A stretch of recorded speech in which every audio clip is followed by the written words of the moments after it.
जी, अस्सलाम वालेकुम दोस्तों, कैसे हैं? ये यूरो यूएसडी की 4 ट्रेडें हैं।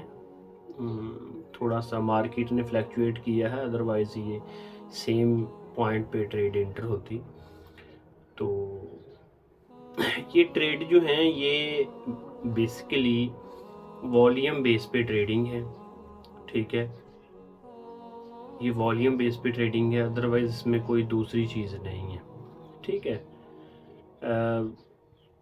मुख्तलिफ कोर्सेज़ में मुख्तलिफ नाम दिया जाता है कैंडल्स को, ठीक है? कुछ अल्ट्रा हाई वॉल्यूम वाली कैंडलें कहलाती हैं, कुछ इम्बैलेंस, वही कैंडल इम्बैलेंस भी कहलाती है, गैप अप गैप डाउन वाली कैंडल भी कहलाती है, फेयर वैल्यू गैप वाली। तो काफ़ी चीज़ें जो है ना, एक ही चीज़ के मुख्तलिफ नाम हैं, और कोशिश किया करें कि ये चीज़ें जो है ना वो इग्नोर किया करें। ऐसा ना किया करें कि यार आपको इम्बैलेंस का नहीं पता तो फलान ठीक है। यार मैं सिंपल जो है ना वो समझाने की कोशिश करता हूँ। हमने ट्रेडिंग से जो है ना वो पैसा कमाना है, कोई रिश्तेदारी नहीं उनसे करनी, ठीक है? तो इसलिए मैं सिंपल सा बोल देता हूँ कि बड़ी कैंडल या छोटी कैंडल, दरमियानी कैंडल। तो अगर आप समझदार हैं, आप फ़नकार हैं, तो फिर आपको ये कमेंट्स और इस तरह की चीज़ें जो है ना वो मेरा ख़्याल अच्छी नहीं है करना। बताने का मकसद ये है कि हर बंदे का अपना तरीक़ाकार है, आपका अपना तरीक़ाकार है, मेरा अपना तरीक़ाकार है, ठीक है?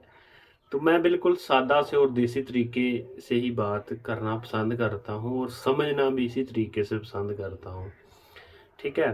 कोई बड़े हाई-फ़ाई अल्फाज यूज़ करके ट्रेडिंग समझाना मुझे अच्छा नहीं लगता, सही बात है। लेकिन क्या है कि मेरी कोशिश होती है कि यार मैं ना लाइव ट्रेड लगा के ना तो लाइव आ जाऊं, लेकिन उसके लिए क्या होता है कि ये कोई मामूली चीज़ें नहीं हैं, ठीक है? ये समझें आपकी बड़ी मामूली चीज़ है, कोई इतना मुश्किल नहीं है कि आप उसको ऑनलाइन करें, ट्रेड लगा दें और बस नहीं। इसके लिए एक तो बैठना पड़ता है, ठीक है? दूसरा ये एक्स्ट्रा टाइम देना पड़ता है, ठीक है? ट्रेडिंग का क्या है कि आपने एनालाइज़ किया, बाय सेल लगाई, ठीक है? एसएल लगाया, टीपी लगाई और फिनिश, काम ख़त्म हो गया, ठीक है? लेकिन इसके लिए जो है ना, अगर आपने किसी के साथ शेयर करनी है वीडियो या अपलोड करनी है फेसबुक पे, यूट्यूब के व्हाटएवर जितने भी सोशल मीडिया अकाउंट्स वगैरह हैं उस पे, तो आपको टाइम चाहिए होता है, ठीक है? और ये फ्री का टाइम है, इसका कोई फ़ायदा नहीं है, ठीक है? तो ये चीज़ें जो है ना वो आपने देखनी हैं और इस पे फ़ोकस्ड करना है।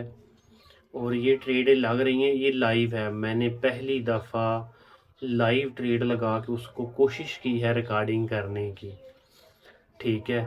और मे बी कि इसमें कुछ ज़्यादा अच्छी वीडियो भी बन सके इन फ्यूचर। तो बताने का मकसद ये है कि आप लोग जो है ना वो सपोर्ट किया करें, और ये ना देखा करें, कीड़े ना निकाला करें कि आप ऐसे बात कर रहे हैं, आप वैसे बात करेंगे, अभी मैंने ये बटन ओपन किए हैं तो ये क्या ऐसा कुछ नहीं। ज़िंदगी को हमेशा सिंपल तरीके से जीने की कोशिश करो, इतनी कॉम्प्लिकेट करने की ज़रूरत नहीं है, ठीक है? अपने आप को फ़नकार दिखाने की ज़रूरत नहीं है, किसी को आपका फ़नकारपन से कोई फ़ायदा नहीं है, ठीक है? बड़ी-बड़ी गाड़ियों में बैठ के ट्रेडिंग की वीडियो बनाने से कोई फ़ायदा नहीं है, ठीक है ना? और अपने आप को बड़े-बड़े ऑफ़िस में शो करवाने से भी आपको कोई फ़ायदा नहीं है, ठीक है? वही शो करवाना चाहिए इंसान को जो इंसान अंदर है, ठीक है? एक्चुअली में दुनिया को वही दिखाएँ जो आप हैं, ठीक है? तो अपने आप अपने साथ धोखा ना करें और दूसरों के साथ धोखा ना होने दें। लेकिन बदकिस्मती है, आखिरी बात है, बदकिस्मती है कि हम लोग ये समझते हैं कि ये बड़े होटल में बैठा हुआ है खाना खाने के लिए, ये बड़े ऑफिस में वीडियो बना रहा है तो ये बड़ा फनकार है। ऐसा कुछ नहीं है। फनकार ट्रेडिंग में वही बंदा है जो लगातार ट्रेडिंग में है। मैं अभी 10 साल हो गए, आई थिंक 10 साल से ट्रेडिंग हूँ मैं यार, 30,000 रुपया भी कमा रहा हूँ ट्रेडिंग में तो हूँ ना, ठीक है ना। सक्सेसफुल ट्रेडर तो हूँ ना, मैं 1 लाख महीने का कमा रहा हूँ अगर, तो मैं कामयाब तो हूँ ना। बानिस्बत उसके जो 20 लाख कमाता है अगले दिन 20 लाख ज़ीरो कर देता है, उससे तो हम बेहतर है ना, ठीक है ना। और वैसे भी ये बताने की चीज़ नहीं होती कि कितना इंसान कमा रहा है। अपना ख्याल रखिएगा।